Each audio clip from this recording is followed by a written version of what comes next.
Boa noite a todos que estão acompanhando a gente. Hoje, nosso webinário é com a Caroline Caires. A Caroline vai conversar um pouquinho com a gente sobre engenharia de alimentos na nova era industrial e humana. A Caroline foi estudante de iniciação científica em 4 projetos de pesquisa: caracterização físico-química de FLV, desenvolvimento de um bolo rico em insulina e sua aceitação sensorial, inulina, Ju, natural a partir de casca de mangostão, avaliações microbiológicas de açaí industrializado, e a sua linha de pesquisa atual é a utilização de coprodutos da indústria de alimentos e de sorgo integral para o desenvolvimento de pré-mistura para bolos.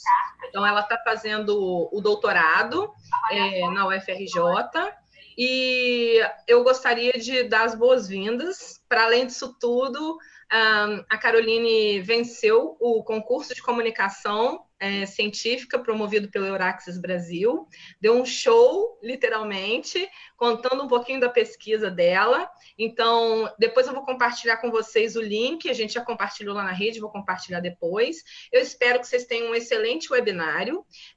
Hoje vai ser um pouquinho diferente, a gente vai dividir em várias etapas esse papo, para que a gente possa interagir bastante. Então, a Carol vai falar uma parte, depois a gente vai abrir para perguntas e vai fazendo isso aos poucos, tudo bem?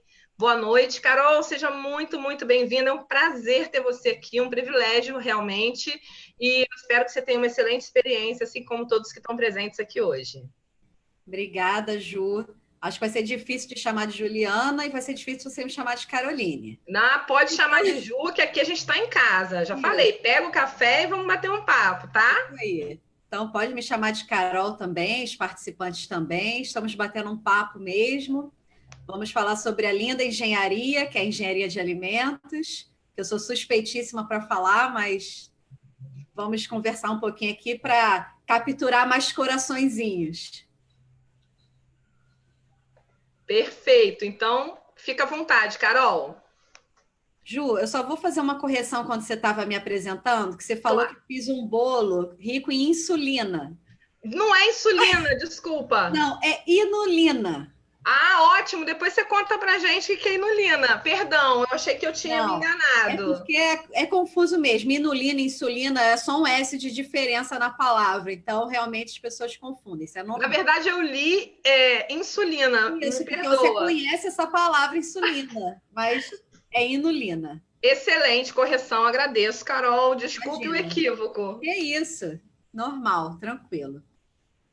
Então, gente, gostaria de agradecer a rede de pesquisadores mais uma vez e ao Euraxis, né, que foi o que promoveu o nosso encontro aqui na rede de pesquisadores, entre mim e a Juliana, na verdade. E agradeço muito pela oportunidade de estar aqui hoje falando sobre engenharia de alimentos para vocês. Então, vou começar aqui a compartilhar a minha tela, que eu fiz uma apresentação com o título, né, da conversa de hoje que a gente está tendo, que é Engenharia de Alimentos na Nova Era Industrial e Humana. O título é um pouquinho ousado, mas é mais ou menos o que eu vou conversar aqui com vocês hoje, tá bom? Então, vamos começar falando o que o engenheiro de alimentos faz. O engenheiro de alimentos, como está aqui no slide, é o profissional capacitado a trabalhar na indústria de alimentos, seja ela o tamanho que for, uma mega indústria, uma indústria familiar, uma indústria de médio porte, não importa. Mas o importante é saber que o engenheiro de alimentos ele é capacitado para produzir alimentos em escala industrial. Então, na formação do engenheiro de alimentos, o início da formação, né, do ciclo básico na universidade é igual a qualquer engenharia, então tem foco em cálculo, física, química, tudo do ciclo básico é igual de todas as engenharias. Depois que a gente vai para o ciclo profissional, que a gente começa a enfatizar na parte de microbiologia e tecnologia de alimentos, bioquímica de alimentos, química de alimentos, tem a parte de administração, de empreendedorismo, né, de gestão de negócios, tudo que está relacionado à produção e ao pós-produção, né, que é a venda e estocagem, etc., a gente estuda na Faculdade de Engenharia de Alimentos que atualmente no Brasil são cerca de 87 cursos que estão cadastrados, que eu vi hoje no Guia de Estudantes.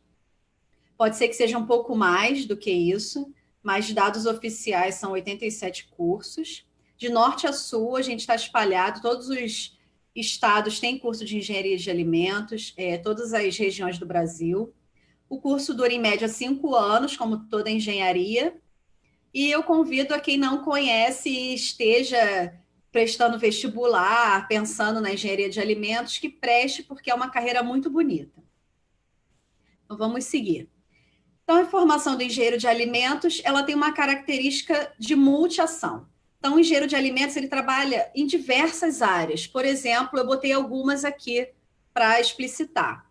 Então, a gente pode trabalhar no controle, na automação e na otimização de processos.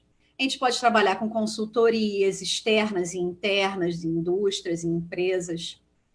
A gente trabalha com pesquisa, desenvolvimento e inovação, que é o meu caso, por exemplo. Eu saí direto da minha graduação para o mestrado e para o doutorado. Então, eu passei direto para essa parte de pesquisa, desenvolvimento e inovação. Claro, o engenheiro de alimentos pode trabalhar na produção em si, na fiscalização, né, na parte de legislação. A gente tem uma série de legislações que a gente tem que seguir. Então, o engenheiro de alimentos também pode trabalhar na parte de fiscalização. Na área comercial e vendas técnicas, porque a gente tem know-how para dizer o que é aquele ingrediente exatamente, como ele atua na matriz alimentar.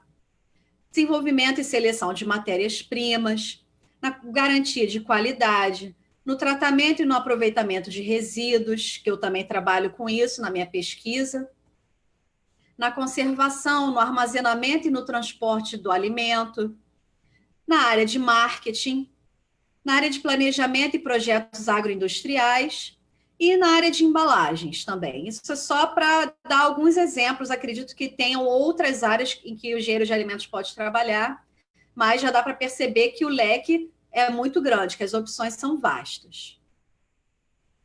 E aí eu queria contar um pouquinho para vocês, perguntar, né, se vocês realmente acham que a indústria de alimentos é uma vilã, que hoje em dia a gente está discutindo muito sobre a definição de alimentos ultraprocessados ou não, o que eles realmente são, o que eles realmente causam na gente, enfim, essa discussão está bem em voga nesse momento. Então, eu queria comentar com vocês que o mundo contemporâneo ele não existiria realmente sem a indústria de alimentos. A gente vive agora num mundo que seria impossível viver sem os alimentos processados pela indústria, certo? Então, a gente não pode dizer que o único objetivo da indústria de alimentos é o lucro, porque muita gente acha que a gente só visa o lucro, mas isso não é verdade. A gente também pensa no consumidor, afinal de contas, nós também somos consumidores. Então, nós queremos oferecer sempre o melhor. Então, o exemplo que eu dou é o seguinte: como nós alimentaríamos 7 bilhões de humanos sem armazenar corretamente os grãos, por exemplo, né? Então, aqui eu botei uma imagem de um silo armazenador de cereais, etc., de grãos, arroz, feijão, milho, isso tudo tem que ser estocado de forma correta, para que quando a gente for consumir, ele esteja seguro para o nosso consumo. E outro exemplo que eu dei já de alguma coisa mais processada. Um chocolate é algo bem complexo de fabricar. Um chocolate bem feito, ele é bem difícil de fabricar. Por quê? Ele demanda fermentações bem controladas, são processos de separação e de misturas que têm que ser muito bem executadas, e isso vem de uma indústria, né, de alimentos, que é a indústria de chocolate. Então, até para as nossas pequenas indulgências do dia, a gente precisa da indústria de alimentos também, porque a gente adora um chocolate bem feito, não é? E aí, o outro lado da moeda é que, sim, certas nuances nas produções de matérias-primas e até mesmo na industrialização dos alimentos devem ser aprimoradas, sim, para que não haja um esgotamento dos recursos do planeta. E a indústria de alimentos já está de olho nisso, já está atenta a esse fato. E também cabe aos profissionais que estão envolvidos em todas as etapas de produção dos alimentos pensarem como melhorar os alimentos, né, os processos que esses alimentos advêm, no sentido de a comida ser mais amiga de quem consome, ou seja, os nutrientes, principalmente, estarem mais biodisponíveis, terem mais ou menos açúcar, gordura e outros nutrientes que podem ou não fazer bem ao organismo depois de ingeridos, certo? E aí, com relação à demanda dos alimentos, existe um estudo que mostra que 46% das pessoas, raramente ou nunca, deixaria o sabor do alimento em troca de benefícios que esse alimento possa dar à saúde. E esse mesmo estudo mostra que 25% das pessoas, raramente ou nunca, deixaria conveniência em troca de benefícios para a saúde.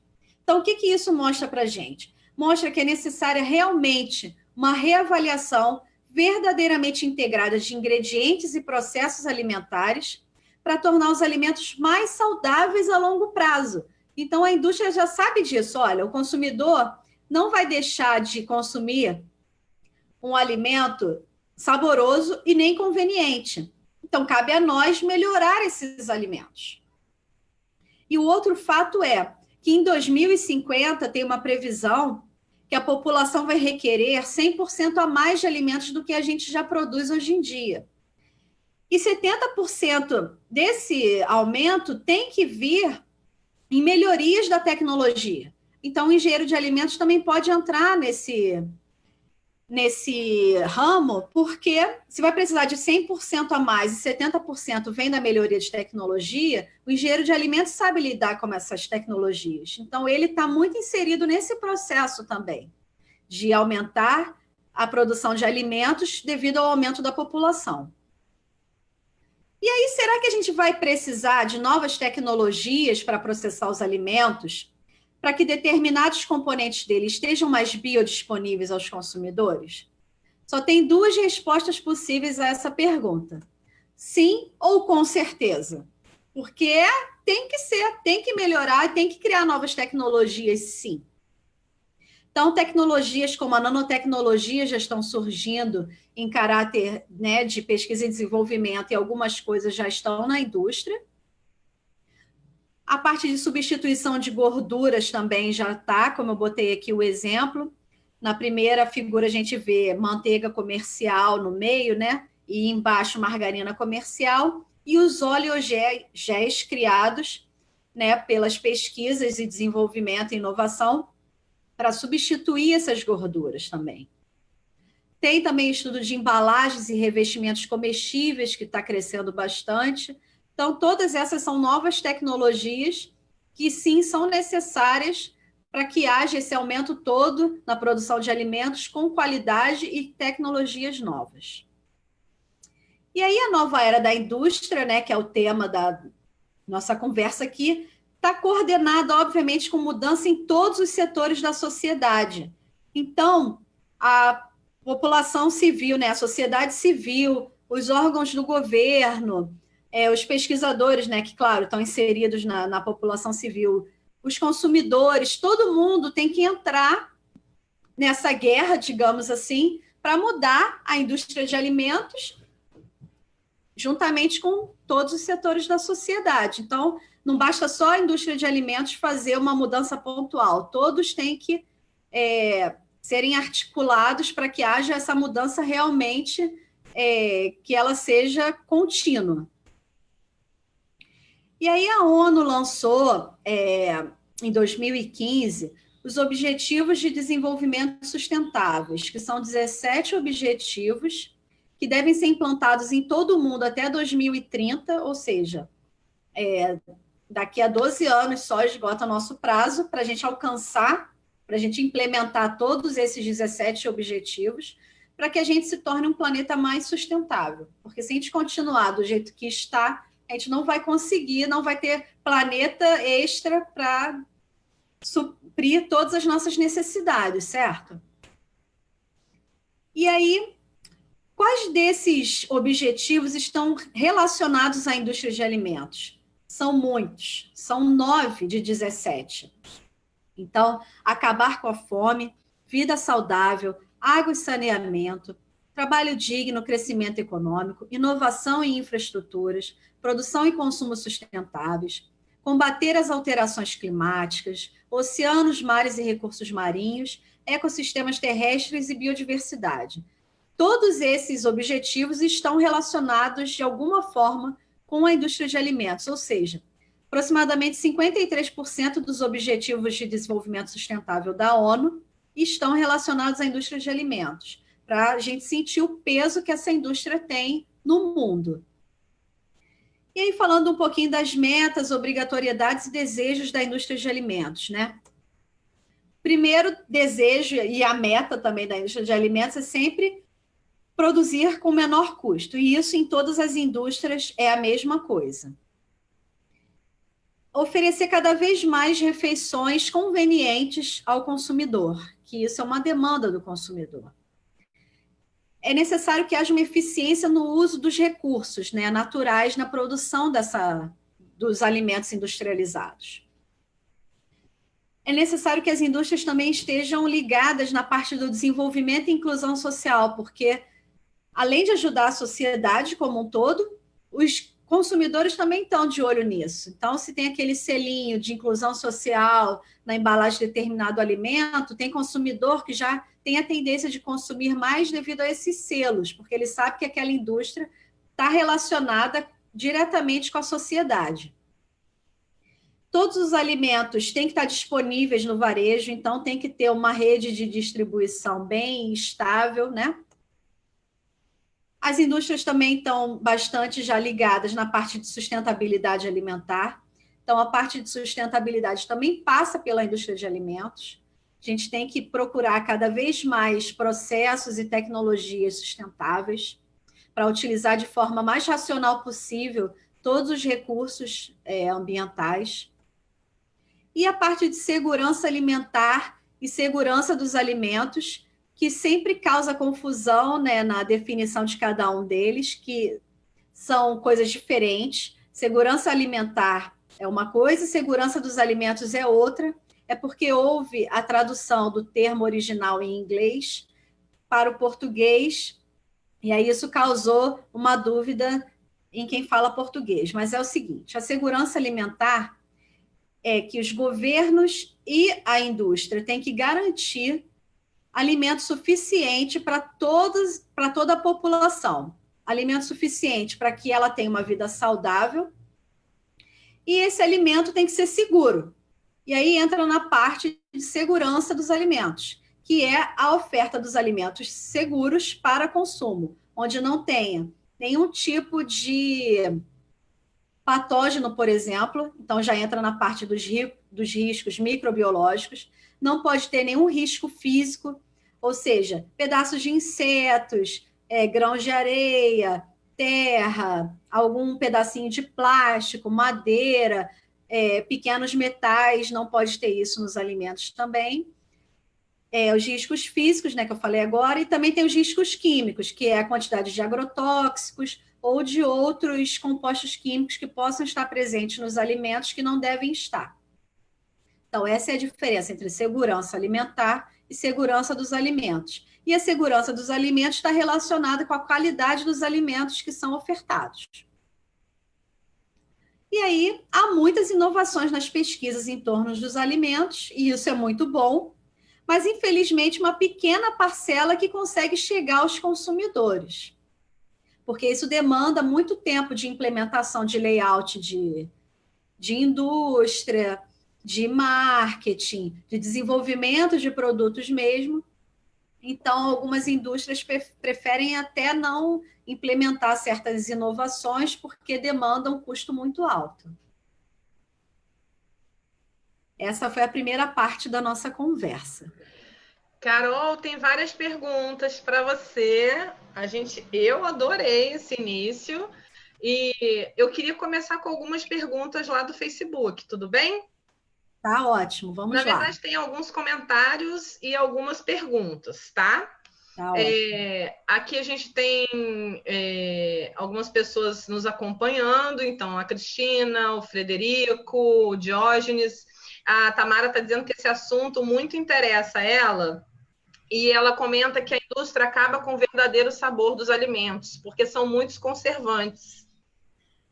Vocês têm pensado nisso em relação a diminuir o número de conservantes, ou de fato o sabor dos alimentos é muito prejudicado por conta dessas coisas que se coloca para a durabilidade dos alimentos? Olha, em geral, esses conservantes não modificam consideravelmente o sabor.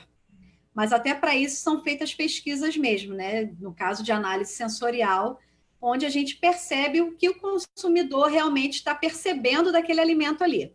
Então, a gente oferta uma série de amostras para ele e ele vai mostrar o que está diferente ali. Então, isso é uma parte bem grande da engenharia de alimentos também. E, perfeito. Com certeza, a indústria está atenta a isso, está tentando sempre diminuir esses compostos químicos, né, utilizados como conservantes. Alguns são indispensáveis, não tem jeito. A gente tem que aumentar o shelf life, que é a vida de prateleira do alimento. Sem determinado conservante, muitas vezes é impossível manter um shelf life alto. Então, tem alguns que são realmente necessários. Outros podem ser diminuídos. Então, a indústria realmente está já ligada nisso e diminui sempre que possível a quantidade de conservantes. O Frederico está dizendo que ele gosta da Elma Chips. Bom, eu sou suspeita para falar, porque eu gosto de tudo que é indústria de alimentos. Então, e essa parte da Elma Chips é especialmente uma das vertentes que eu trabalho, né? Que é a extrusão termoplástica, que é o que produz esses biscoitinhos gostosinhos que a gente curte, né? De snacks. Eu utilizo a extrusão termoplástica para produzir a minha farinha, que é a base de sorgo, farinha de laranja e soro de leite em pó. Então, faço uma mistura e produzo uma farinha que eu chamo de pré-gelatinizada por extrusão termoplástica. Não, mas para aí, Carol. O que é extrusão? Oi? Repete, por favor. É a extrusão termoplástica. Como eu vou explicar para todo mundo entender? É um processamento térmico que utiliza alta pressão também. Então, em geral, a gente passa farinhas de cereais ou outros compostos. Pode ser uma farinha de um cereal puro ou de um cereal misturado com outros ingredientes. Então, por exemplo, para produção... Pode falar a marca aqui, Ju? Tá. Produção de Cheetos, que foi o que o... Pode falar a marca, depois a gente corre lá e pergunta se eles não querem patrocinar. Isso, exatamente. Podia ter aqui um biscoitinho para a gente beliscar, né? Mas então, os Cheetos é farinha de milho que utiliza basicamente para a produção dele. Então, essa farinha de milho passa por uma máquina chamada extrusora de alimentos. A extrusora processa termicamente a altas temperaturas, normalmente mais de 100 graus, e altas pressões, normalmente mais de 2 ou 3 atms, e tem um parafuso sem fim num canhão. Então, a gente bota a farinha ali, a farinha vai ser processada termicamente ao longo de todo esse canhão, onde tem um parafuso sem fim, que faz a pressão aumentar. Então, essa massa vai virar uma massa líquida dentro desse canhão alta temperatura, alta pressão, e ela vai ser expelida no final da matriz dessa extrusora. Sendo expelida, ela encontra já a pressão e a temperaturas ambientes, né? Isso faz com que aquela massa se expanda. Por isso que os Cheetos têm aquele formatinho expandido, que ele tem bastante ar ali dentro, porque a massa, quando saiu quente, a alta pressão encontrou temperatura e pressão ambiente, expandiu. E aí ficou cheia de arzinho e fica crocante daquele jeito. Eu particularmente não recomendo Cheetos para... Assim, particularmente, eu acho que Cheetos não tem lá tantas coisas nutritivas assim, bacanas, né? Eu prefiro que as crianças, a gente indique uma maçã do que um Cheetos, mas nós não podemos dizer que aquele negócio... Eu, particularmente, não gosto de Cheetos, especificamente.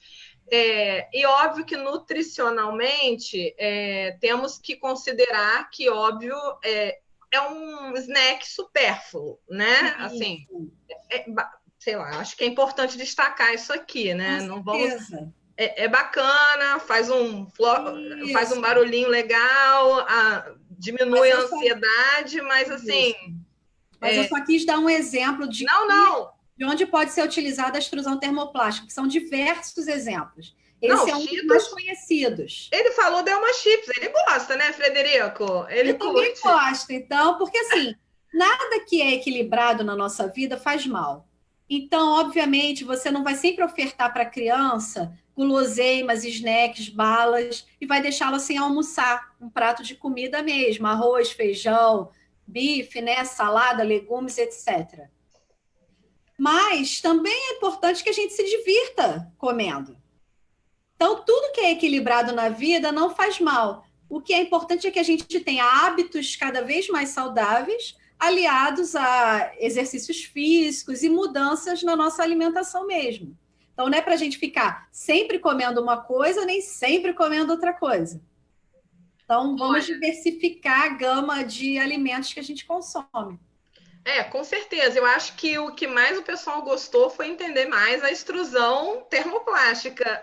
O pessoal está dizendo aqui que adorou. Então, importante a gente entender onde está, né, Carol? Porque aí fica mais fácil. Só para não ficar como a vilã, a extrusão termoplástica, eu vou falar um pouquinho como eu utilizo a extrusão termoplástica na minha pesquisa.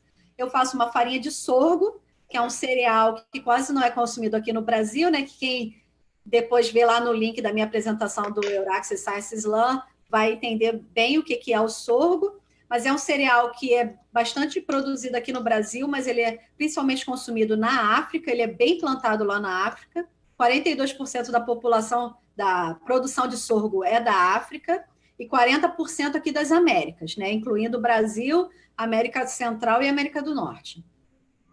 E aí eu faço uma farinha do sorgo, que é esse cereal que não tem glúten, que é rico em compostos antioxidantes. Faço uma farinha do bagaço da laranja, todo o resíduo que sobra da produção de suco de laranja da indústria, eu pego, moo, seco, faço uma farinha, misturo com essa farinha de sorgo e misturo com soro de leite em pó, que é outro resíduo da indústria de alimentos, que é rico em proteínas de origem animal. Faço uma mistura dessas 3 farinhas e passo pela extrusora naquele mesmo processo que eu expliquei da farinha de milho para a produção de Cheetos. Vai sair uma cobrinha inteira, sequinha, durinha. Eu pego essa cobrinha, moo e faço uma farinha dessa cobrinha. Ou seja, eu fiz uma farinha que a gente chama de pré-gelatinizada, porque ela é rica em amido e o amido, sob pressão e alta temperatura, ele já cozinhou. Então, é uma farinha pré-gelatinizada, que tem alguns produtos na indústria de alimentos que são interessantes que seja utilizada a farinha pré-gelatinizada e não a farinha in natura, que é o caso dos bolinhos que eu produzo na minha tese. E aí é uma farinha rica em fibras, porque tem a laranja, né, o bagaço da laranja, e rica em proteínas, tanto vindo do sorgo como do soro de leite em pó. Para você ver que o processo é utilizado de várias formas, né, Carol? Em vários tipos de alimento, né? Isso aí. O Frederico, a Marília Ramalho está dizendo que está adorando a apresentação. E eu não sei se você conhece essa moça, Célia Carla Caires, conhece? Conheço, é a minha irmã predileta, a única. E o Frederico está falando que ele é da biotecnologia, né? Se eu não me engano, ele é lá de Uberlândia, e ele está dizendo que eles estão tentando trabalhar junto com a engenharia de alimentos para aumentar a eficiência das áreas de cultivo, porque não se resolve produzir muito e não conseguir chegar à mesa do consumidor. Ele está dizendo que a ideia está caminhando para microindústrias nas propriedades rurais. Ele queria saber se microindústrias em propriedades rurais seria uma indústria viável, quer dizer, um caminho viável, uma ideia viável. Eu acredito que sim. Sempre que há esse interesse, né, em aumentar valor agregado, que é isso que a gente precisa aqui no Brasil. A gente tem uma produção agro muito forte. A gente produz muitos grãos, muitos legumes, verduras, frutas, muito tudo. Só que a gente não agrega valor a esses produtos, né, que a gente planta e colhe. Então, isso que é importante para a gente, não só nessa parte que eu falei de plantação, mas também na parte de cárneos. Então, sempre é importante. A gente exporta muito produto in natura, né? Então, carne in natura, frutas in natura, sementes in natura. O importante é a gente agregar valor a esses produtos. Como a gente faz isso? Industrializando eles, né? Produzindo alguma coisa a partir daquela matéria-prima. Então, claro que as microindústrias nessa área vão ter um papel fundamental, Então, aí um alerta para o governo, invistam nessa galera também, porque isso vai ser importante, tanto para aquela região que ela vai estar instalada, né? Porque o Brasil tem dimensões continentais. A gente não pode pensar em sempre produzir para distribuir para o Brasil inteiro. Também é importante produzir regionalmente. E aí as indústrias vão seguir as mesmas legislações que a grande, vão ter sempre as mesmas coisas que a grande para seguir. Aí é que está a dificuldade das pequenas em se manter. Então tem que haver uma mudança de política também nessa parte. Mas eu super sou fã dessas microindústrias, eu acho que se montadas direitinho, poxa, vai ficar uma coisa linda no nosso país, exportando só produtos com alto valor agregado. Porque eu acho que vai um pouco ao encontro que o Enildo está perguntando também. O Enildo está perguntando se a engenharia de alimentos também está ligada à produção de alimentos orgânicos. Não está ligada diretamente, mas pode ser nessa parte de industrialização, como eu falei, porque essa parte de orgânicos, acredito que esteja mais próximo da engenharia agronômica do que da engenharia de alimentos. Mas a engenharia de alimentos trabalha em conjunto com uma série de outros profissionais, como engenheiro agrônomo, nutricionista, veterinário, engenheiro de produção, engenheiro mecânico também na indústria é importante. Então, é uma conjuntura de profissionais para que saia um produto legal. Bom, o Frederico está me corrigindo aqui, ele falou que ele é da UFU Patos de Minas. Então, seja sempre bem-vindo, viu, Frederico? Legal, obrigada, Frederico. Onde você era. Aqui, eu não sei quem está perguntando, porque não está identificado, está 0045, se você puder me dizer quem você é e de onde você é. Ela está dizendo que ele ou ela está dizendo que adorou o processo de extrusão termoplástica e está dizendo também que tem ouvido muito falar sobre conservantes químicos causadores de câncer. Está perguntando se isso é mito ou verdade. Então, isso ainda é um estudo, né, que vai sendo feito e as respostas não estão muito fechadas. Então, como essa não é exatamente a minha área de pesquisa e nem a minha área de leitura, eu vou ficar devendo essa resposta mais precisamente, porque realmente eu não estou muito por dentro com relação a essa parte de toxicidade. Sei que todos os conservantes que são utilizados, eles são permitidos. Então, nada que não é permitido é utilizado na indústria de alimentos. E quem permite a utilização é a Anvisa, em geral. Ou a Anvisa ou o Ministério da Agricultura, Pecuária e Abastecimento. Os dois é que legislam com relação à indústria de alimentos aqui no Brasil. Então, todos os conservantes, estabilizantes, emulsificantes que são utilizados na indústria de alimentos são permitidos pela legislação e são utilizados na concentração correta permitida pela essa legislação. E aí, cada conjunto de países vai ter sua legislação diferente. Então, tem uma aqui no Brasil, na Europa é outra, nos Estados Unidos é outra, na Ásia é outra. Então, a gente segue aqui o que a legislação brasileira preconiza. Bom, então eu vou pedir para que você vá para a segunda parte, Carol, porque, olha, gente, tem muita coisa legal por aí. Eu queria que você falasse um pouquinho, Carol, o que você vai falar nessa segunda parte, brevemente, e o que vai ser a sua terceira etapa, só para as pessoas terem uma ideia do que você vai falar. Ah, tá. Agora eu vou falar mais no que o consumidor anda pensando, quais são as demandas do consumidor para a engenharia de alimentos, e depois eu vou falar de uma área novíssima que está surgindo agora, que é a engenharia reversa dos alimentos processados. Então, galera, fica ligado aí que a gente fez assim porque era um tema tão legal, tão amplo e tão importante, afinal de contas, todos nós que não somos privilegiados de morar num lugar que a gente pode comer tudo do quintal, né? De uma forma ou de outra, a gente acaba comendo alimentos industrializados. Então, a engenharia de alimentos está ligada à nossa vida diariamente, né? Então, eu pedi para que a Carol nos contasse em partes tudo isso, e eu agradeço muito sua disponibilidade por fazer isso, Carol. Então, fica com a gente aí, que vai ser bem legal. Obrigada, Ju. Eu que agradeço todo o apoio que você e a rede estão dando para essa conversa online aqui, que está muito legal. Antes de passar a identificação da pergunta sobre câncer, é a Maísa, ela estuda biologia na UFRJ, e Maísa, então, ela está agradecendo a resposta, tá, Carol? Imagina, eu que agradeço a pergunta. Então, vamos lá, gente. No que anda pensando o consumidor, né? A indústria também está ligada nisso. O que o consumidor demanda? Então, vamos lá pensar como é a percepção de comida pelo consumidor no século XXI, na verdade, no século XX, né? Botei 21 aí, mas ainda é 20. Em 1941, os consumidores só queriam que a comida fosse segura, que essa é a parte da nossa história que estava acontecendo a Segunda Guerra Mundial. Então, o importante era que a comida fosse segura, que ela não causasse nenhum dano ao nosso corpo, né? Quanto fosse consumida. Bastava que fosse segura.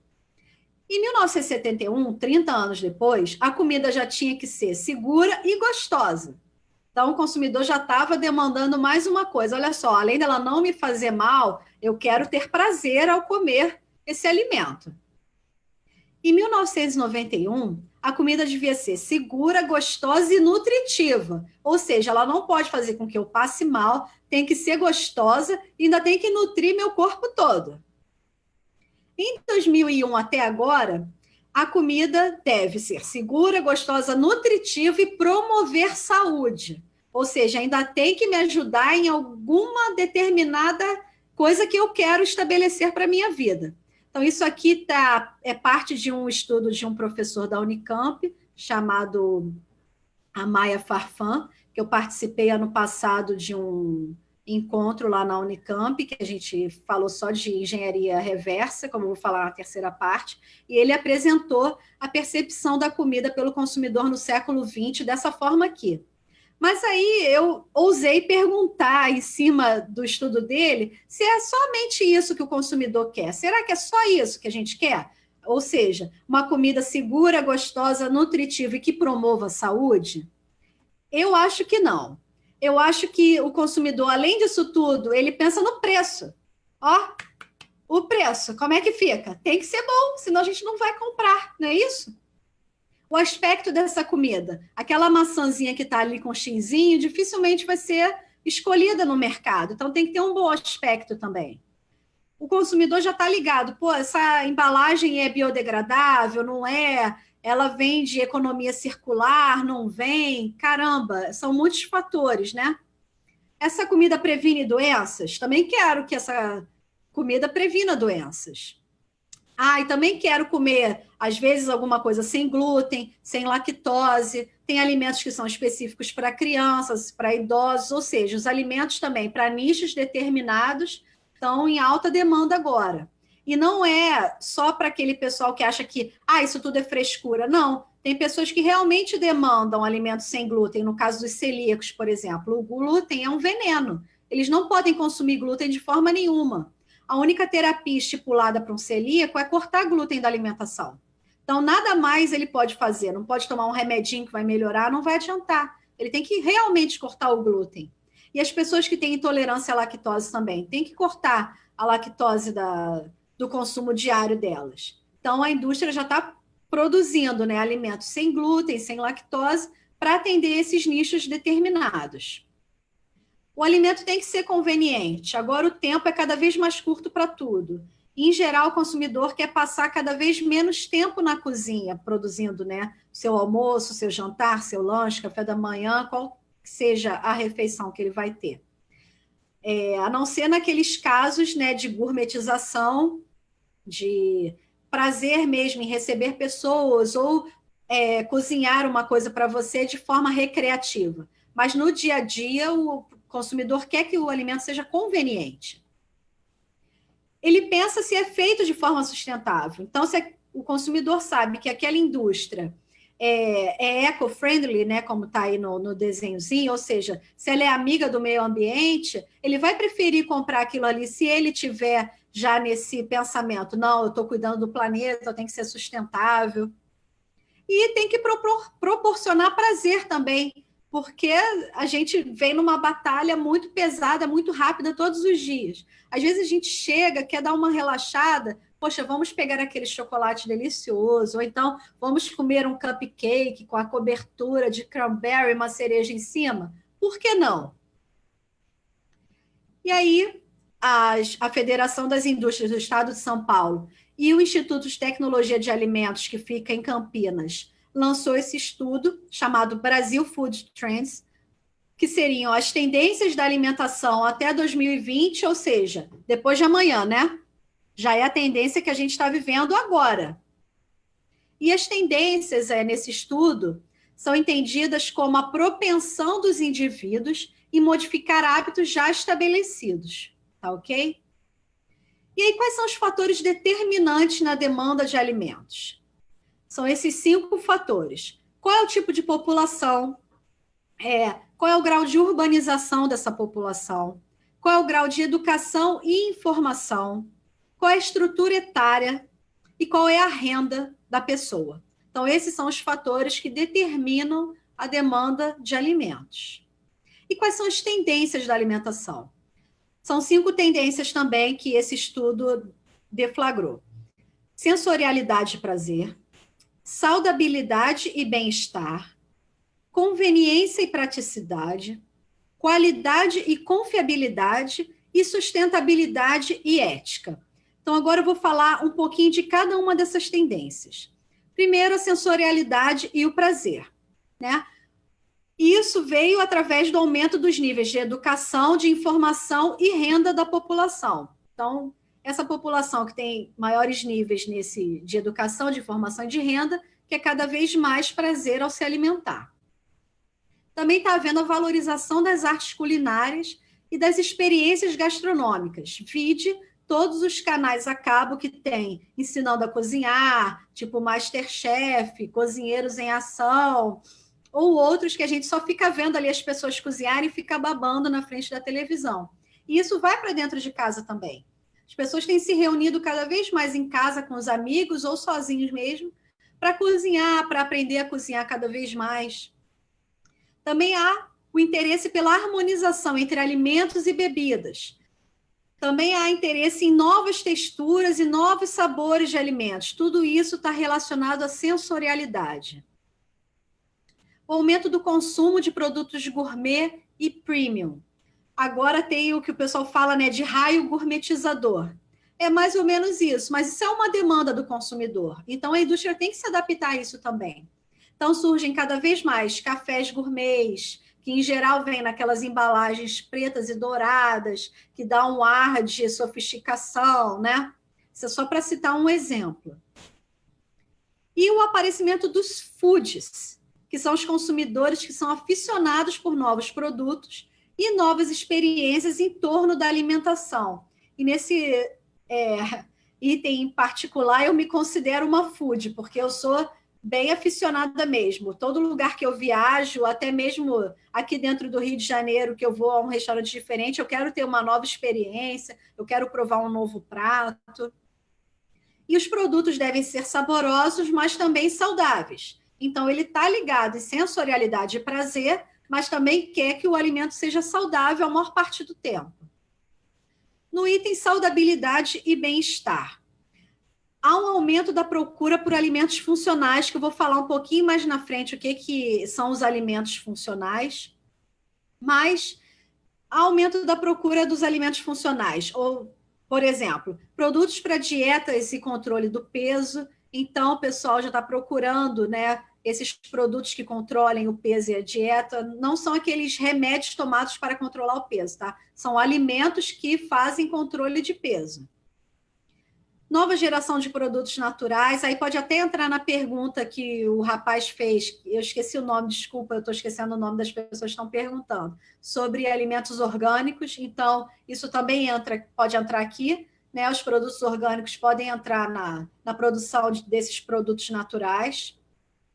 E produtos benéficos para desempenho físico e mental, para a saúde cardiovascular, para a saúde gastrointestinal, para melhorar o estado de ânimo, para relaxar. Então, tudo isso é a demanda do consumidor no nicho de saudabilidade e bem-estar. Produtos com propriedades cosméticas.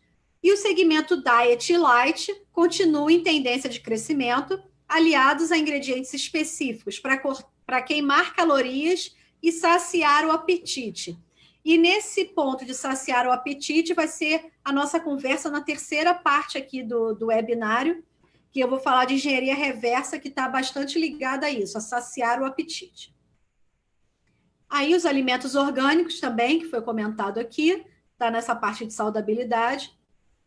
E aí o que eu gosto de falar nessa parte dos alimentos orgânicos é que é legal a gente fazer sim um equilíbrio entre os alimentos orgânicos e os alimentos não orgânicos, que por enquanto não dá para alimentar toda uma população com alimentos orgânicos. Então, assim, não se culpar extremamente por não estar consumindo alimentos orgânicos diariamente, mas ir em busca de vez em quando disso. É sempre bom variar em todos os ramos e leques que a indústria pode te oferecer. E a indústria de alimentos orgânicos também é uma indústria de alimentos, por incrível que pareça, né? O item de conveniência e praticidade. Então, o ritmo de vida nos centros urbanos, juntamente com as mudanças verificadas na estrutura tradicional das famílias, né, que mudou bastante a estrutura. Já não é recente isso, as mulheres trabalham fora, os homens também, e as crianças têm que ficar na creche, enfim. Tudo tem que girar em torno da conveniência e da praticidade. Então, realmente, aumentou a demanda por produtos que permitem economia de tempo e de esforço dos consumidores, ou seja, refeições prontas e semi-prontas e de todos os tipos. Aquelas que têm bastante conservante, bastante gordura, bastante açúcar, como as outras também que não, que são light, que são diet. Alimentos de fácil preparo também para diminuir o tempo na cozinha.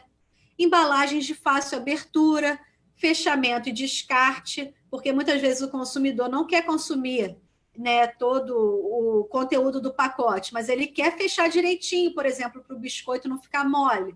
Então, tem que ter uma embalagem que abra e que feche fácil, e que seja de fácil descarte também, principalmente se ela for reciclável, né?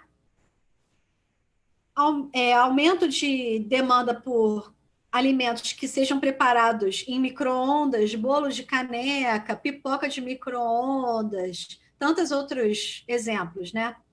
Serviços e produtos delivery também têm aumentado bastante. E a conveniência e a praticidade está aliada à saudabilidade e o bem-estar. Então, a indústria também está produzindo cada vez mais bebida à base de frutas, snacks de vegetais, iogurtes naturais. E aí tem um segmento que a gente chama de snacking ou finger food, que são aqueles alimentos para a gente comer com a mão. E normalmente vem em monodoses, ou seja, é um pacote pequenininho para uma pessoa consumir naquele momento e acabar. Isso é importante, tanto para pequenas refeições individuais, como para pessoas que moram sozinhas também. Isso é importante. Não produzir aquele pacote imenso de pão, produzir um pacote menor que o consumidor vai ter certeza que vai, até o prazo de validade final, ter um produto conveniente para ele consumir.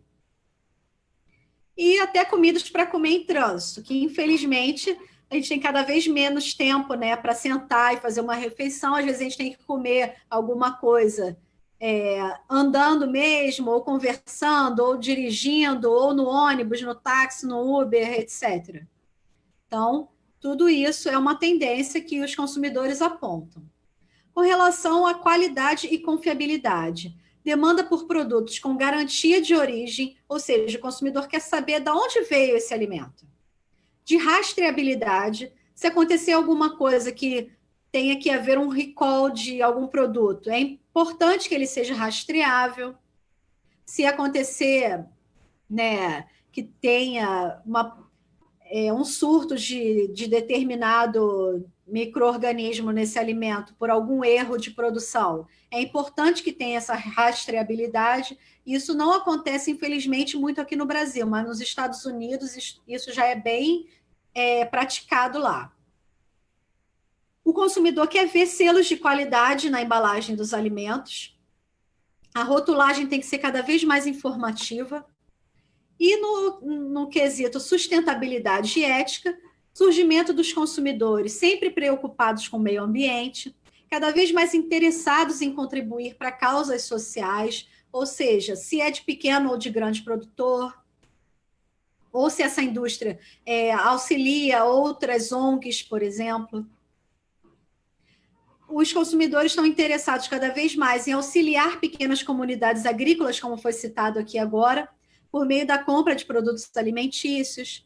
aumento da demanda de produtos com menor pegada de carbono, com baixo impacto ambiental, que não esteja associado a maus tratos aos animais, que tenha rotulagem ambiental, que tenha embalagens recicláveis e recicladas, e o aumento da simpatia por empresas com programas avaliados e certificados de responsabilidade social, que é o caso de várias empresas que atuam em parceria com ONGs, né, como eu comentei agora.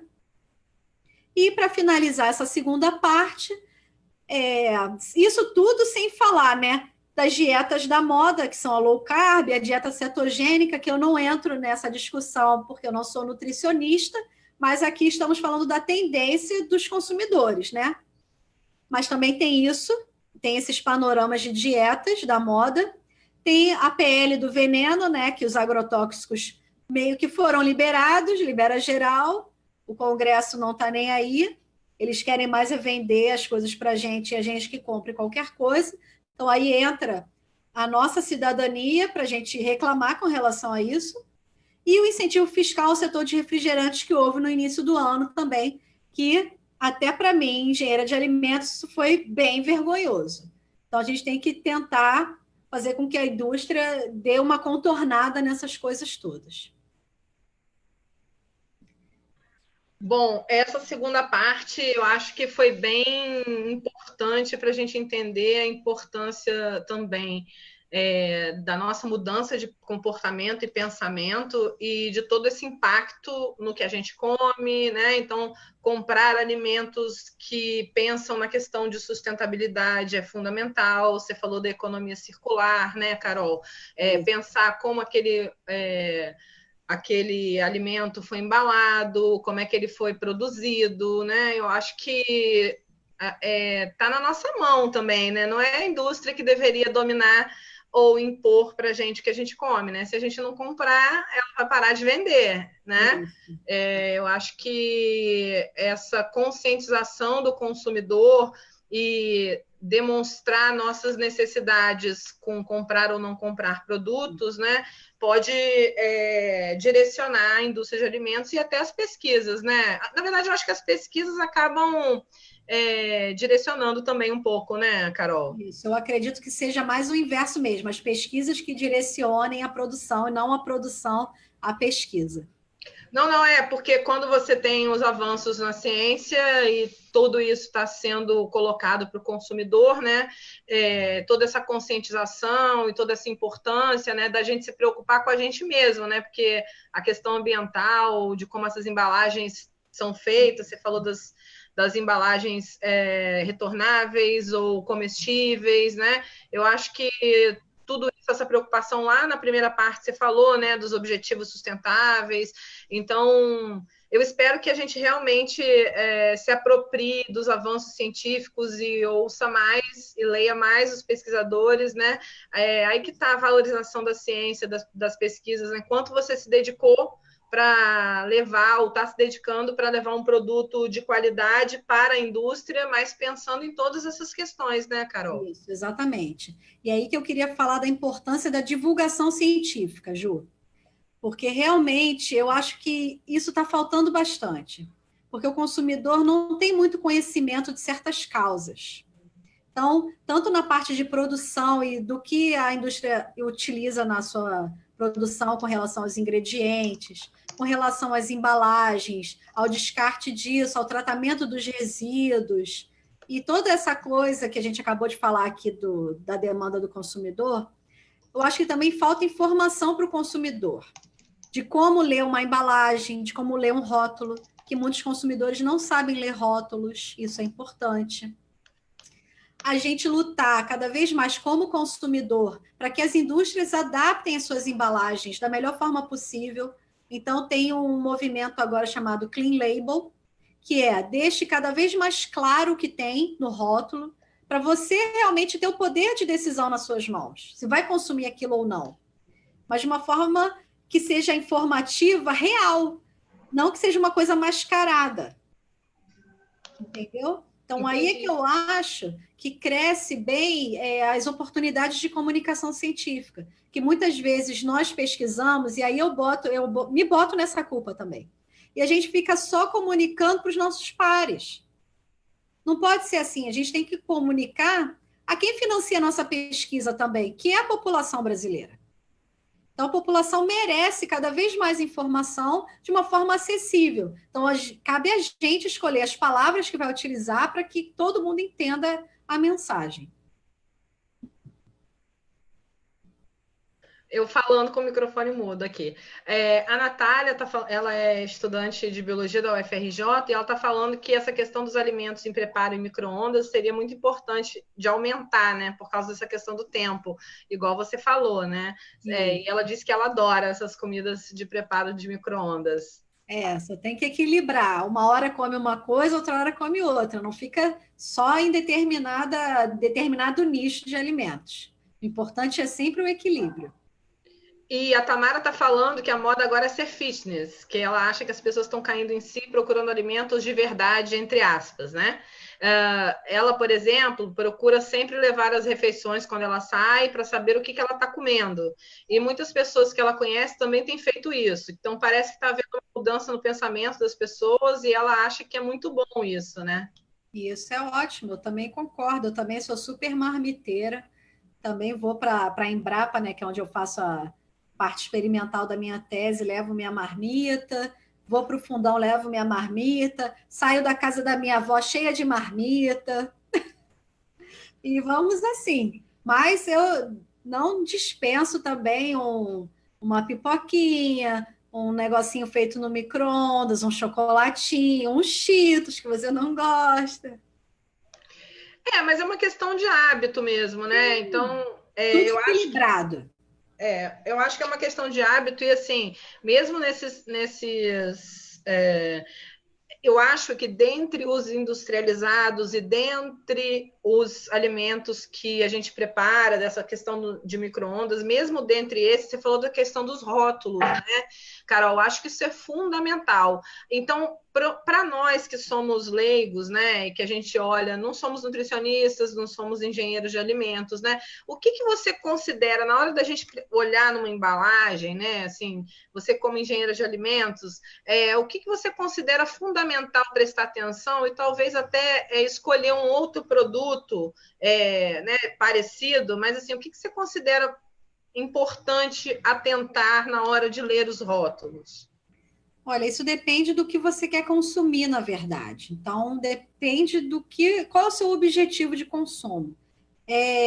Como a Natália falou, ser fitness. Vamos pensar se a gente for fitness. Assim, porque uma pessoa falou muito da questão dos conservantes, a outra pessoa falou muito sobre essa questão dos novos hábitos, né? De saber o que você está comendo. Porque mesmo se você comer um produto industrializado, se você ler os rótulos, você sabe exatamente o que você está comendo, não é? Exatamente. Então, o que eu acho primordial que um consumidor deveria saber e olhar de cara num rótulo. Na parte dos ingredientes, os ingredientes vêm ordenados do que tem maior quantidade para o que tem menor quantidade. Então, produto que tenha lá na frente, assim, por exemplo, pão.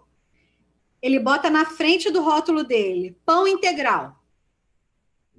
Aí você vira o rótulo e vê lá, ingredientes. Farinha de trigo refinada, enriquecida com ácido fólico. É o primeiro ingrediente. Aí o segundo ingrediente é açúcar, por exemplo. Eu estou chutando, tá? Uhum. E o terceiro ingrediente, farinha integral de trigo. Ou seja, a farinha integral, nesse caso, só veio em terceiro lugar. Uhum. Então, esse pão, dependendo da quantidade de farinha integral que ele tiver, ele nem é considerado integral mesmo. Então, ele nunca pode colocar ali 100% integral, por exemplo, no rótulo dele. Tem farinha integral? Tem, mas não é 100% farinha integral.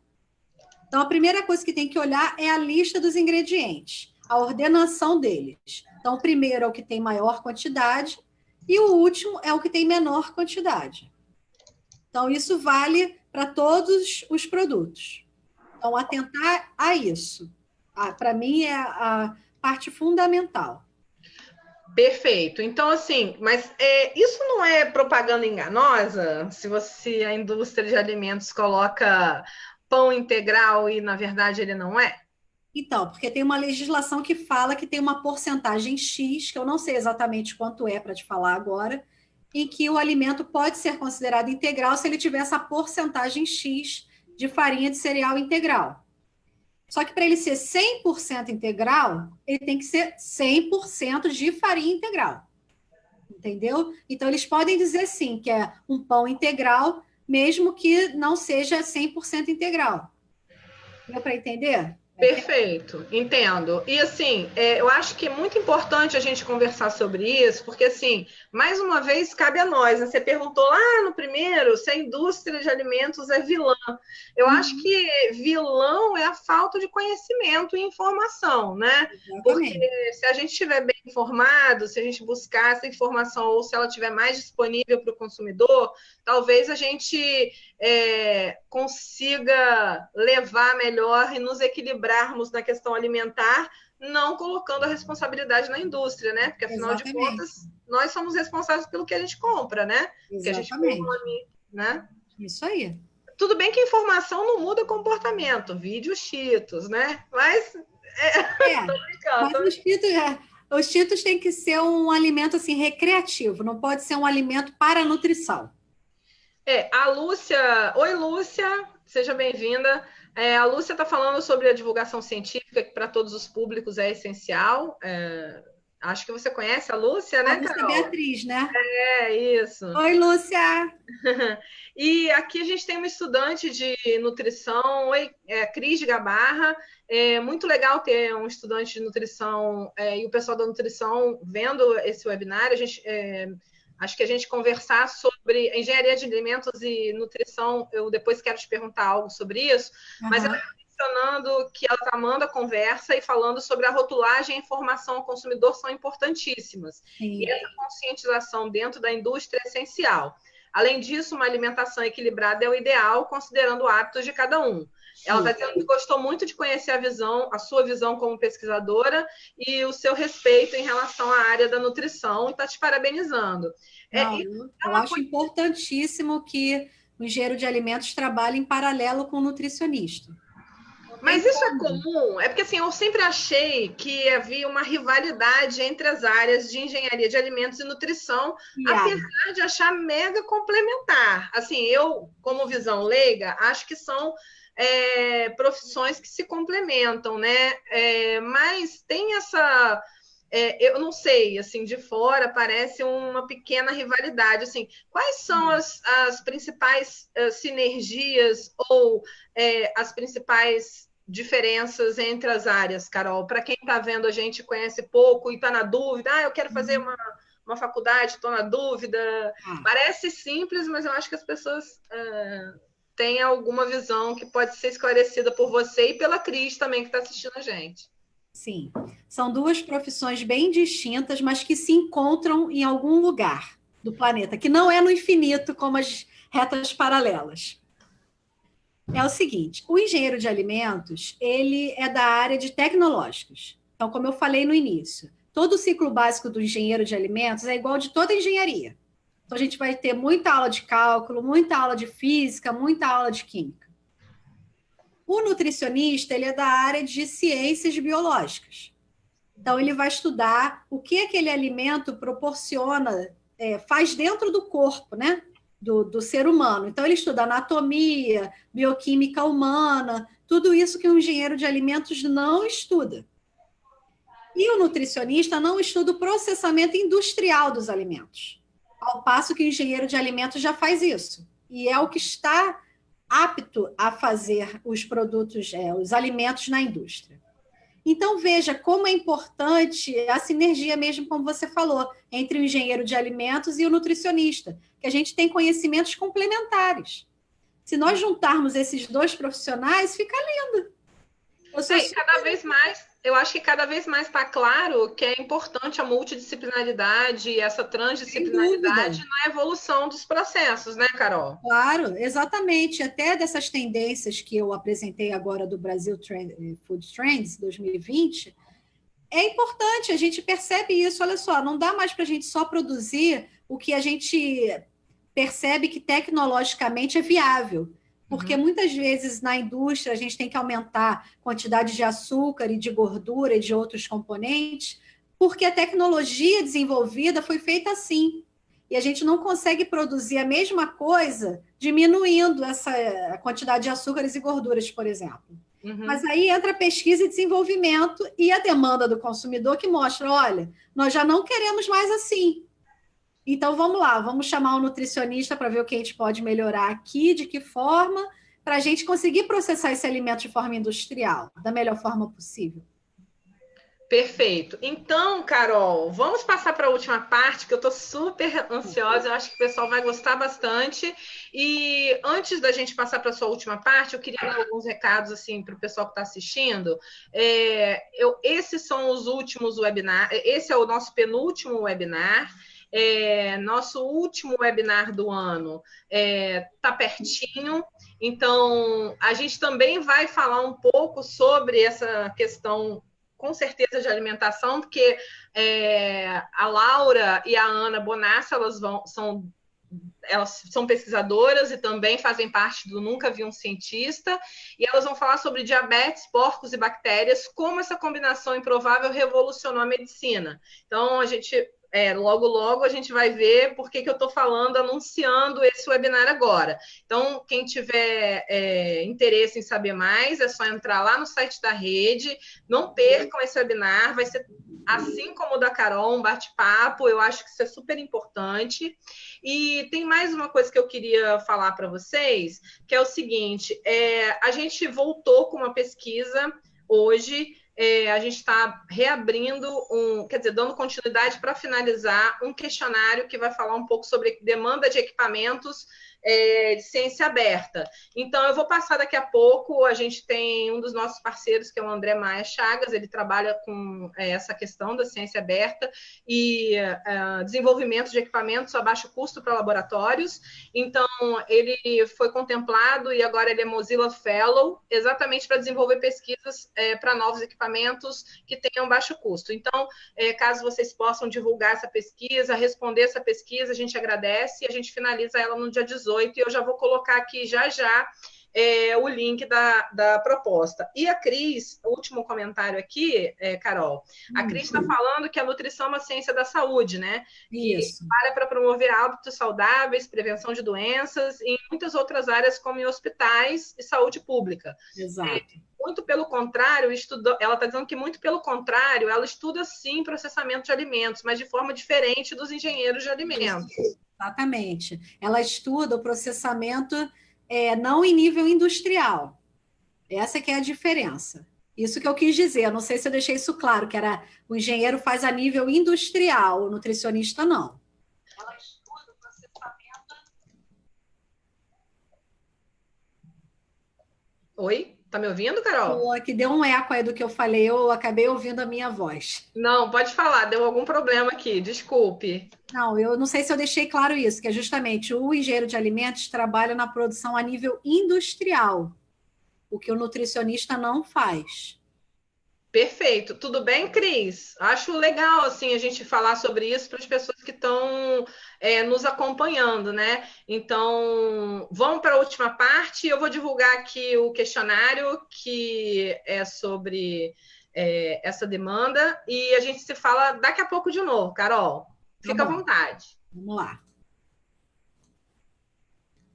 Então, começando a última parte aqui da nossa conversa. Vamos lá. Quais são os passos percorridos pelos alimentos industrializados atualmente? Então, muito simples, acho que todo mundo vai entender essa lógica aqui.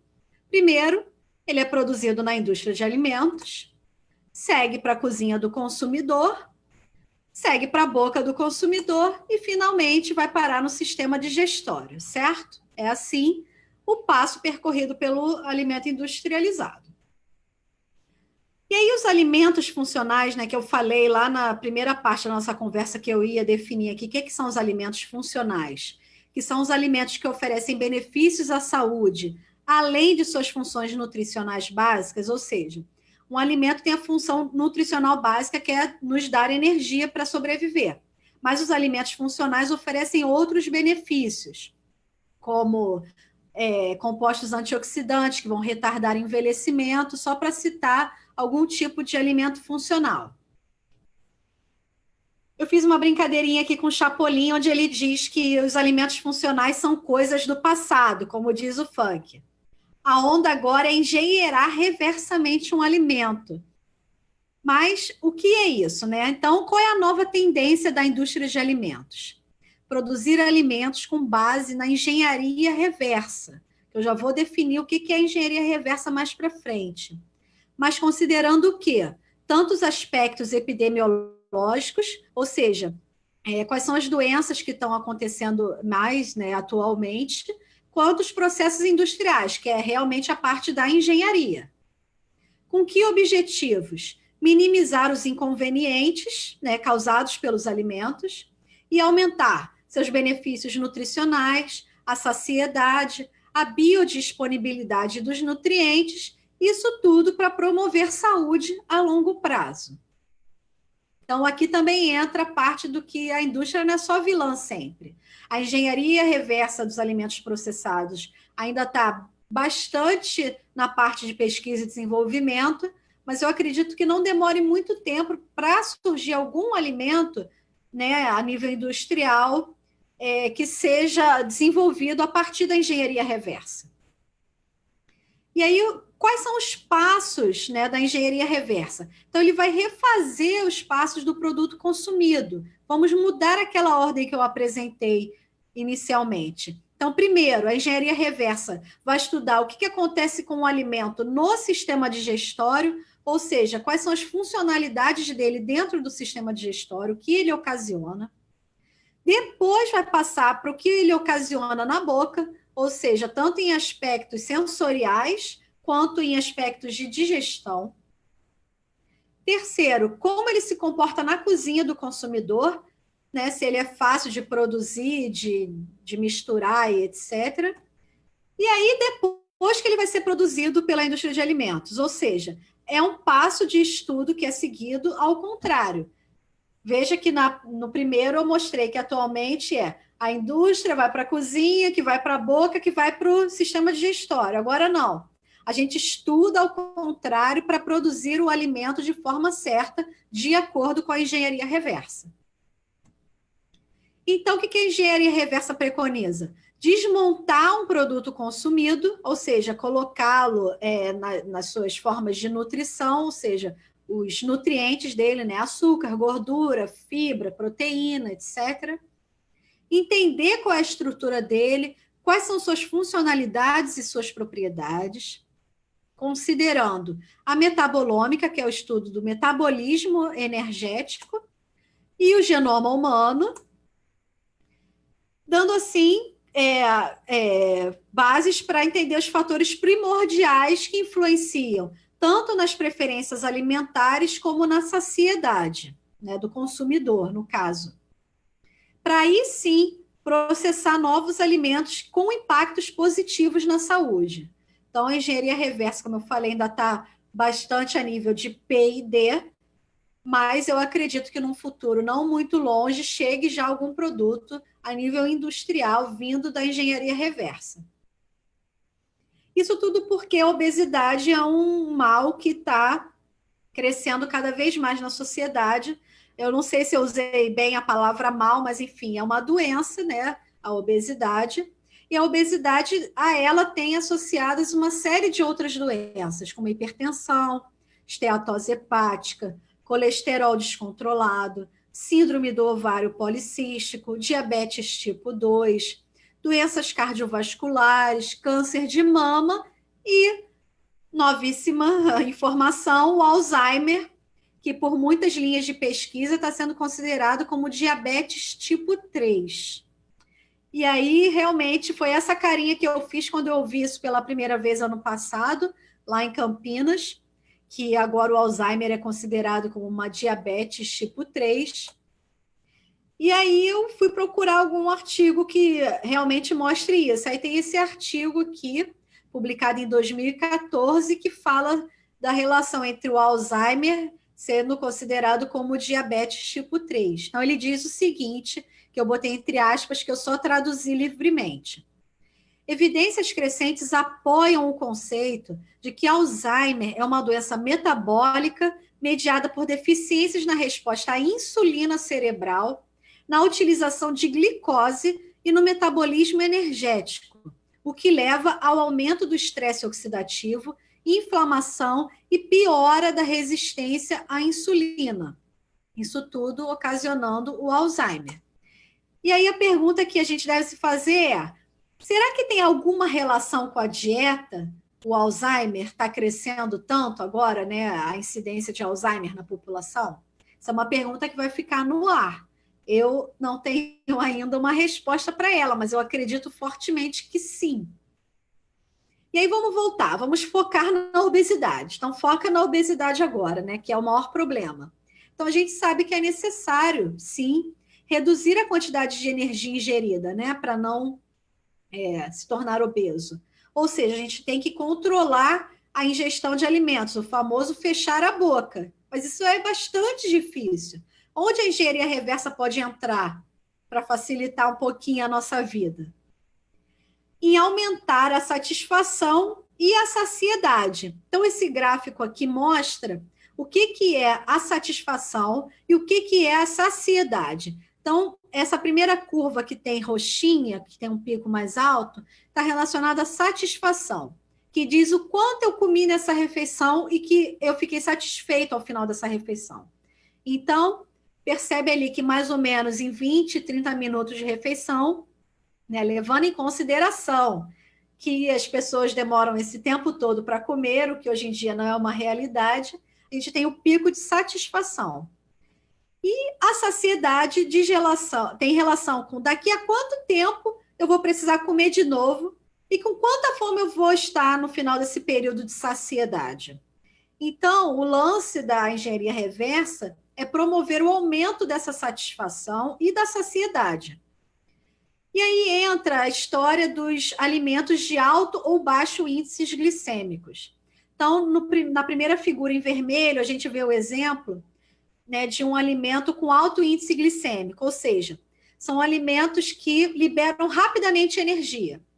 Então, se eles liberam rapidamente energia, rapidamente nós também utilizamos essa energia ou estocamos essa energia em forma de gordura.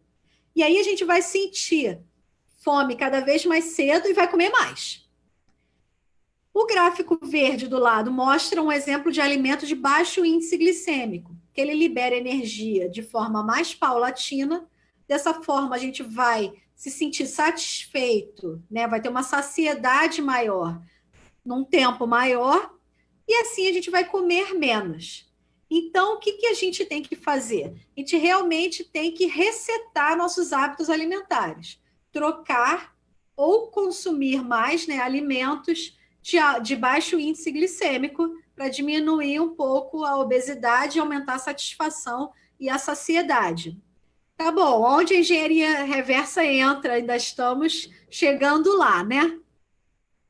E aí, então, ao nós produzirmos novos alimentos, a gente deve atentar, sim, a coisas que já são estabelecidas, como as estruturas, por exemplo, os grupos funcionais, né, dos nutrientes, ao peso molecular desses nutrientes, a carga eletrostática, etc. Isso já está bem estabelecido na indústria e no P&D. A gente também tem que atentar bastante às taxas de degradação e liberação de nutrientes bioativos, e é aí onde a engenharia reversa, naquele primeiro passo de estudo do sistema digestório, pode dar a resposta para a gente. E aos efeitos em diferentes partes do trato gastrointestinal. E aí, esse senhor simpático francês, Brillat Savarin, em 1825, escreveu um livro chamado A Fisiologia do Gosto, que apesar dele ser um advogado e um político bem conhecido lá na França, ele tinha fascínio pelos alimentos e escreveu esse livro em 1825. Ele disse o seguinte: de todas as operações corpóreas, a digestão é a que tem a influência mais poderosa sobre o estado mental do indivíduo. Ou seja, a fome é um estado mental. A gente acha que a gente sente fome na barriga, mas a gente sente fome na cabeça também. Então, é muito verdade isso, né? Sobre o meu humor hoje. Só fale comigo se tiver comida. Então, além da comida estar relacionada ao humor e às interações sociais, tudo isso está bem descrito em 1825, quando o Brillat Savarin escreveu A Fisiologia do Gosto.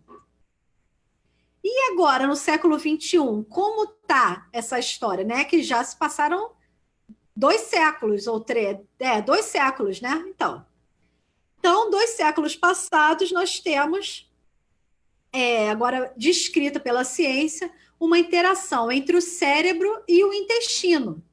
Então, essa interação, ela influencia tanto no ganho de peso, nos movimentos peristálticos, na distribuição dos nutrientes pelo corpo e no balanço microbiano.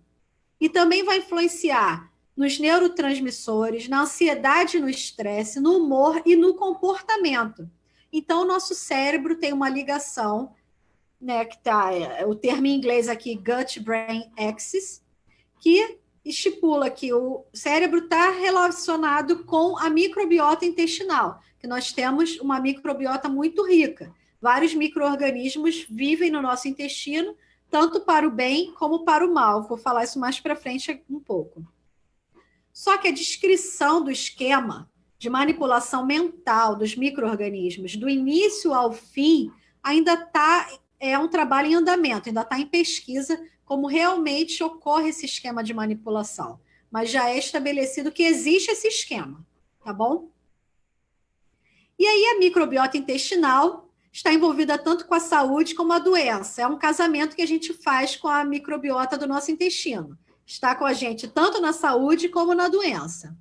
E aí esse infográfico aqui mostra números muito impressionantes relacionados à microbiota intestinal. Então, por exemplo, vou ver aqui a gente tem de 10 a 100 trilhões de micro-organismos vivendo, né, no nosso intestino. É um número impressionante. Mais de 10 mil deles são diferentes.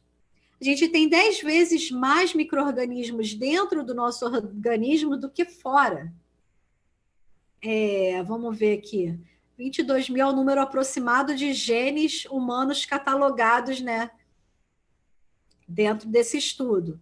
Então, para a gente perceber que esse infográfico mostra para a gente qual é a importância da microbiota na nossa vida, que os números são muito impressionantes. Por exemplo, 99,9% dos indivíduos são genomicamente iguais, né, entre 2 humanos. Só que se a gente comparar a microbiota dos 2 humanos, 80% a 90% dos humanos vai ser diferente. Então, assim, para a gente perceber qual é a importância dos micro-organismos do nosso intestino na nossa vida. Isso tudo, quais são os micro-organismos que estão dentro da gente, estão relacionados com a nossa genética, onde a gente vive, ou seja, a microbiota nossa aqui do Brasil é diferente da Europa, que é diferente da África, que é diferente da Ásia. Então, por muitas vezes, se a gente viaja para o exterior, a gente vai comer os alimentos de lá, a gente sente algum desconforto justamente por causa disso. E a alimentação que a gente tem também está relacionada com a microbiota intestinal, porque, na verdade, eu posso dizer assim, é um criador o que a gente faz. Então, a gente está alimentando aquela microbiota com a nossa própria alimentação. Então, dependendo do que a gente consome, ela vai se modular ou não. Então, a microbiota intestinal, os ingredientes dos alimentos e a saúde, como eles estão relacionados. Tem esse artigo aqui publicado na Nature, em 2015, que mostra o impacto dos emulsificantes, né, não dos conservantes, como foi uma pergunta que surgiu no início, dos emulsificantes na nossa microbiota e na promoção de colites ou síndromes metabólicas. Então, eles mostram aqui como os emulsificantes muito utilizados na indústria de alimentos, que é o CMC, que é a carboximetilcelulose, e o polissorbato 80, que são 2 tipos de conservantes, por exemplo, muito utilizados em refrigerantes zero ou diet, que eles causam uma síndrome metabólica e que eles mudam a microbiota intestinal, né? Eu acho isso impressionante. Então, a indústria também tem que se atentar a isso. Outro artigo mostra como os adoçantes artificiais, né, também induzem uma intolerância à glicose, alterando a microbiota intestinal. Isso também é bastante impressionante. Ou seja, a conclusão que pode se tirar desses dois exemplos é como os componentes dos alimentos podem realmente modular a microbiota intestinal. Então, tudo que a gente come, a gente alimenta a nossa microbiota, e só assim ela vai modificar, basicamente. Tem duas formas de modificar a nossa microbiota: ou pela nossa alimentação, ou por um procedimento médico que está começando a ser implementado agora, que é o transplante de fezes. Isso mesmo, caros ouvintes, vocês não ouviram errado, é transplante de fezes. Mas são fezes tratadas, né? Não é simplesmente as fezes de um indivíduo saudável que passa diretamente para o intestino de uma pessoa com alguma síndrome ou alguma doença. Não. Tem todo um tratamento para isolamento desses micro-organismos. A pessoa normalmente tem que ficar alguns dias no CTI, etc. Então, essa já não é bem a parte do engenheiro, mas só para vocês terem conhecimento das duas formas como a gente pode modular a nossa microbiota. Tanto pela alimentação, né? A genética já está com a gente, a localidade também, ou o transplante de fezes. Então, como é importante que a gente estude primeiro o que acontece no sistema digestório quando a gente bota um alimento lá dentro. Então, já tem simuladores de sistema gastrointestinais que são utilizados na pesquisa e desenvolvimento para a gente justamente ver qual é a funcionalidade daquele alimento, como ele funciona, para aí sim a gente começar a produzir os alimentos a partir dessas respostas que a gente tem. Então, é assim que a engenharia reversa funciona. Ainda está, como eu falei, na parte de pesquisa e desenvolvimento, mas oxalá queira que rapidamente esteja isso já nas gôndolas dos mercados para a gente poder consumir. E aí eu finalizo aqui a terceira parte e última da minha apresentação. Gente, tudo de bom, né? Não, essa coisa da engenharia reversa é um presente, né? Mais avanços científicos, né, Carol? Que Exatamente. na verdade, isso tem sido muito falado, essa questão da microbiota. A gente teve alguns microbiologistas passando por aqui. Novamente, no dia 13, a gente vai ter o pessoal falando um pouco disso também, porque, de fato, é algo que deu um boom nos últimos 2 anos, e a gente está se apropriando mais desse conhecimento, né? Eu vou fazer alguns comentários que o pessoal fez lá no Facebook. Ainda sobre a parte anterior, né, da Cris estava falando, que a área de nutrição e engenharia de alimentos trabalham com alimentação e precisam andar juntas, a troca de conhecimento é essencial para que possamos desenvolver mais e mais conhecimentos. Ela está dizendo que admira muito o trabalho de quem busca não ter rixas. Isso, adoro também.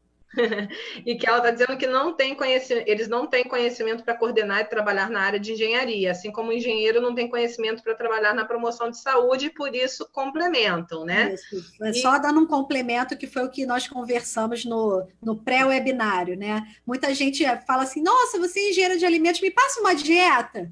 Falo, não, gente, procura um nutricionista, que ele é o profissional capacitado para fazer isso, não sou eu. E ela também estava falando que ela aprendeu muito ao longo da conversa sobre a questão da extrusão termoplástica, que ela vai levar esse conhecimento para a formação dela, e ela está muito feliz em participar desse papo com a gente. Obrigada. E em relação a... O Enildo está aqui falando, né, que em relação ao que você falou, da relação dos micro-organismos, né, mas ele está falando sobre uma outra coisa, que quando a criança tem lombrigas, sente necessidade de comer determinados alimentos. E esse desejo, diziam os antigos, serem proporcionados por esses vermes. Como os cupins fazem quando perdem a capacidade de digerir a celulose, eles comem as fezes de outros cupins. Aí está falando do transplante de fezes. Quer comentar algo sobre essa questão das lombrigas? Bom, eu acho que é um bom paralelo mesmo. Exatamente isso. Eu saí com plena convicção desse encontro que eu fui de 10 dias de imersão lá na Unicamp ano passado sobre engenharia reversa. Eu saí convicta de que não sou eu que escolho os meus alimentos, são as minhas bactérias.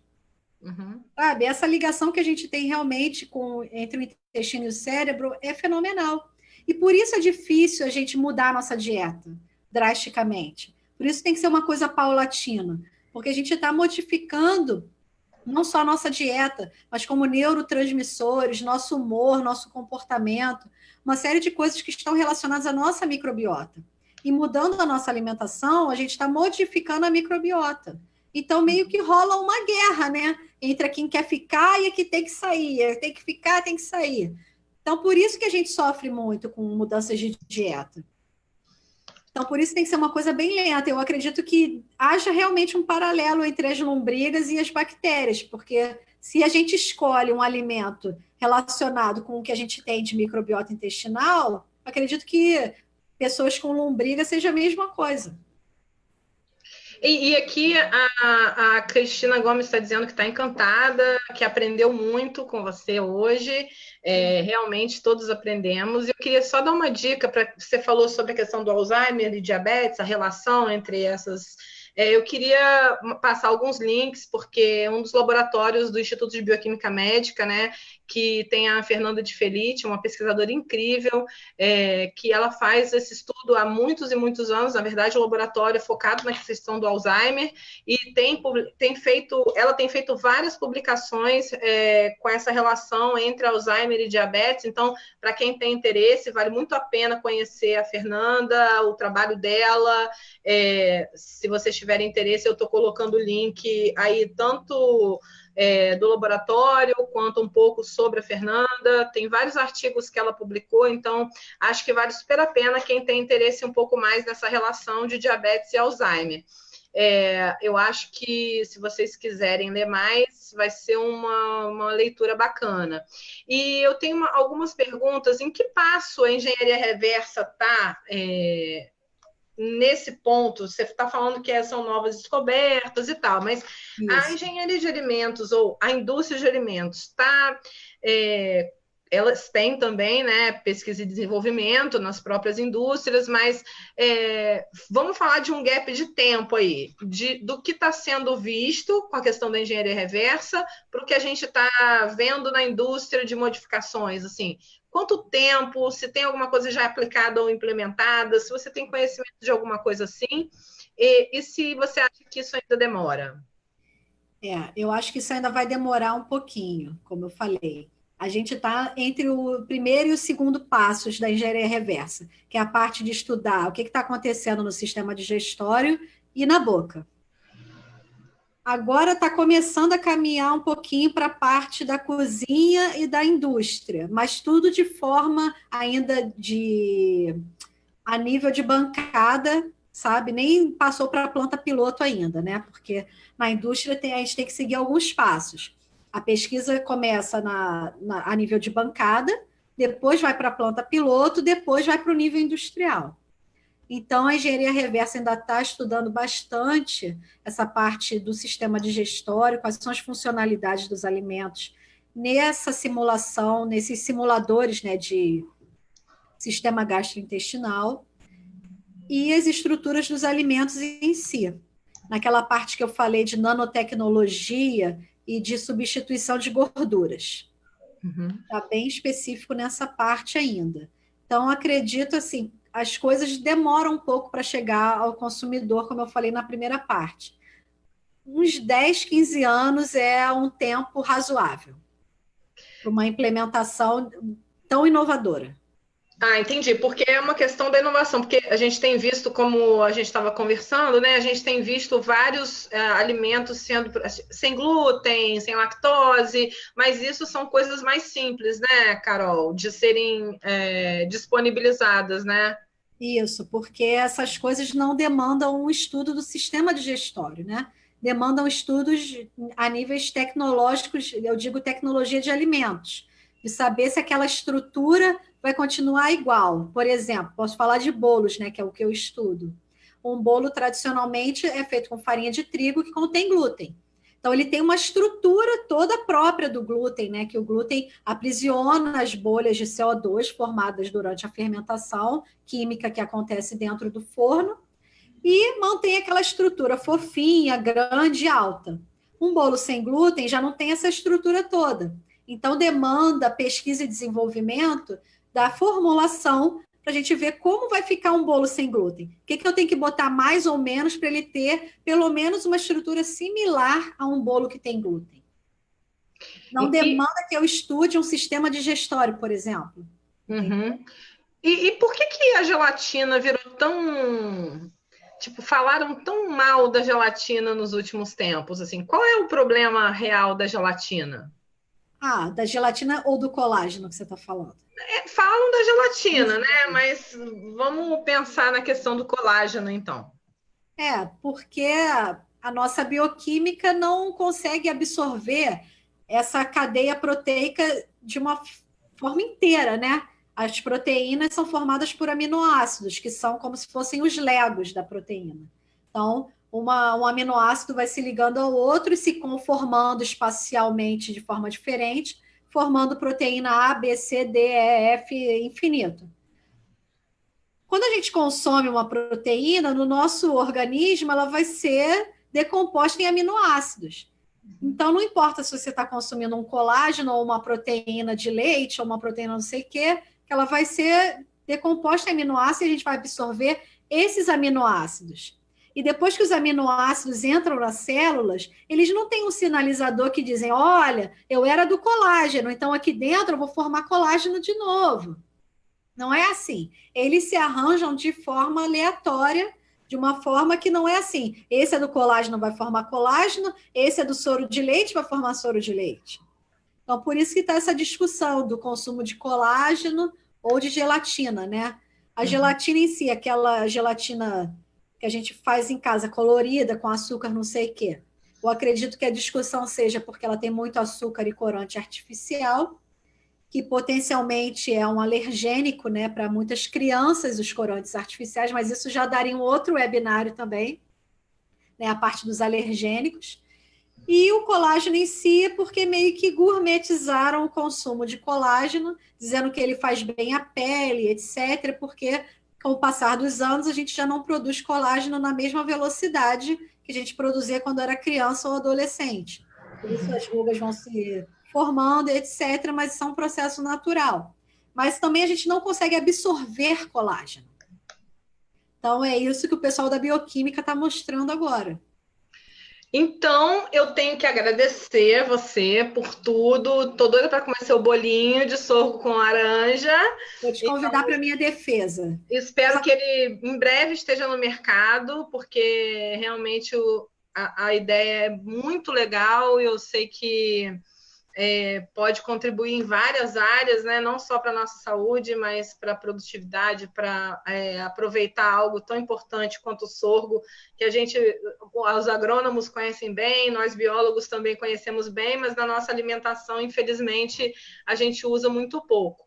Então, eu só quero te agradecer, Carol, por tanta informação bacana, por um webinário tão gostoso, de tanta importância, porque é nossa alimentação e a engenharia de alimentos realmente faz um trabalho incrível. Mandar um beijo para a Daniela, uma professora da engenharia de alimentos da UENF, que eu tenho o maior carinho, espero que ela venha aqui nos contar um pouquinho para a gente depois. E um beijo para você, Carol, que a gente tenha a engenharia de alimentos sendo mais falada e mais perto da gente cada vez mais.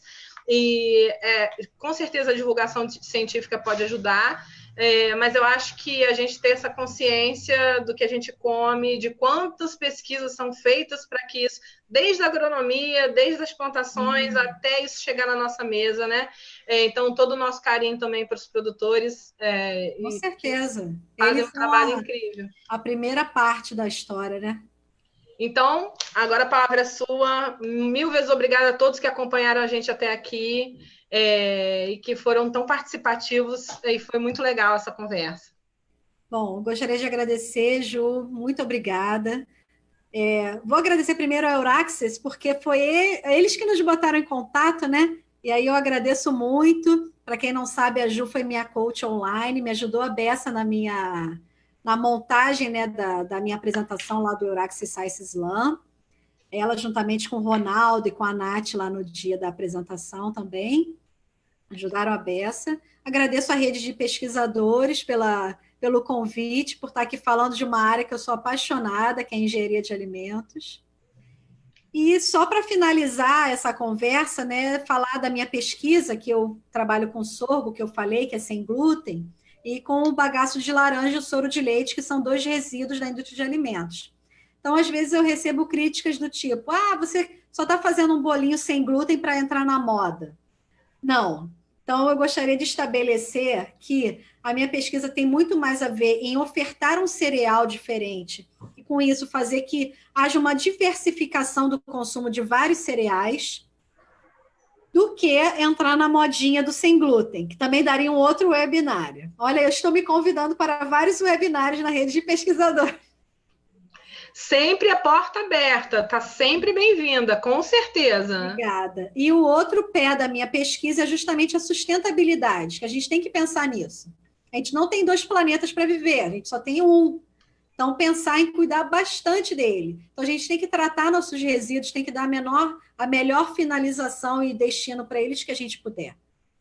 E é isso. Então, o meu trabalho está baseado nisso, em ofertar um cereal diferente para a indústria de alimentos e, portanto, para o consumidor, e atentar à sustentabilidade, que é a utilização de resíduos da agroindústria na própria indústria de alimentos. E mais uma vez... sim, pode continuar. Não, e eu acho essa questão do aproveitamento de resíduos, né? Porque desperdício, ainda mais em questão de alimentos, né? É cruel, com tanta gente precisando comer e sem ter o que comer. Então, assim, eu realmente me encantei com você e com a sua pesquisa por essa preocupação com essa questão da sustentabilidade. A gente não pode se dar o luxo de desperdiçar alimento, né? De verdade, é muito além do que não comer glúten ou da preocupação, claro que os celíacos são uma parte pequena da nossa população, mas são, mas a questão da sustentabilidade, do reaproveitar esse resíduo, porque é alimento, é nutritivo, eu acho que encanta demais, assim, e é o que agrega super mega valor ao que engenheiros de alimentos como você, que tem essa preocupação, trazem para a gente, né? Eu tenho essa super preocupação mesmo, porque a gente mora aqui, a gente tem que cuidar da nossa casa. Então, vamos cuidar da nossa casa, tanto externa, que é o planeta, como o nosso corpo, né? Se nutrindo cada vez melhor, de uma forma cada vez mais high-tech, digamos assim. Então, porque evolui, né? A tecnologia é aliada nessa questão, né? A gente tem que se aproveitar dela, usar como ferramenta, né? Isso aí, exatamente. Ju, muito obrigada por tudo. Obrigada para a rede de pesquisadores pelo convite. Eu amei. Quando tiver disponibilidade de outro webinário, pode me chamar, que eu vou vir com o maior prazer. O Enildo está dizendo que não tinha ideia dessa amplitude da engenharia de alimentos, está te parabenizando e agradecendo pela oportunidade de assistir e participar. A Lúcia está falando saúde e sustentabilidade, a Cristina está dizendo muito bom, a Célia está dizendo que você é linda e que arrasou, é linda mesmo. Eu queria pedir para você cantar, né? Para a gente finalizar. Vai arriscar aquela musiquinha muito linda. Eu sou o sorgo. Canta pra gente. Eu queria ouvir, se eu não for te deixar muito tímida. Vou beber uma aguinha, porque eu tô quase rouca de falar aqui, mas eu vou cantar, peraí. E aí, depois que ela cantar, a gente vai dar tchau pro pessoal do Facebook. E aqui vamos encerrar com ela cantando, porque ela é alegria em pessoa. Eu não podia deixar de pedir para ela cantar pra gente, para ela contar um pouquinho da pesquisa falando do sorgo. Então tá, vamos lá para a paródia que eu inventei dos famosos samba. Eu sou o samba, eu sou o sorgo. E ainda por cima tem um pouco de arte nisso tudo, sustentabilidade, a arte é tão transdisciplinar que vale a pena você fechar com a sua música. Então vamos lá. Eu sou o sorgo, sou africano, isso mesmo, sim, senhor. Quero mostrar ao mundo que tenho valor. não tem um pingo de glúten. Eu sou o sorgo. Eu sou plantado bem no meio de janeiro. Sou eu quem levo a energia para milhões de aves no galinheiro. Desculpa, gente, meu desafino. Arrasou! Um beijo, sucesso! E você tá mega, ultra, super convidada.